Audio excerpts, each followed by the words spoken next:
Want to test your skills and do a unique style of cheeseburger? Check out the Crispy Cheese Smash Burger.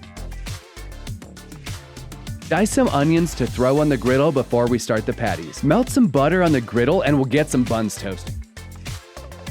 Hit them with a little salt to season and draw out some of the moisture. Estimate out 4 equal portions of the ground beef. Once the onions have taken a little color, pull them off the griddle. We're also adding another layer of tang with the dill pickles. Allow these portions to have plenty of room when laying them down. These spread out a lot when smashing the patties. This burger is gonna be pretty hefty. For the smash patty, we're shooting for about a 1/2 inch thick. This is definitely thicker than most smash patties, but it has a nice thickness so it doesn't overcook when we make these crispy wings of cheese on the other side. Now when you fold them over, you'll create a crisp layer of cheese on top of the gooey melted layer. Crispy Cheese Smash Burger on the Blackstone, now that's next level.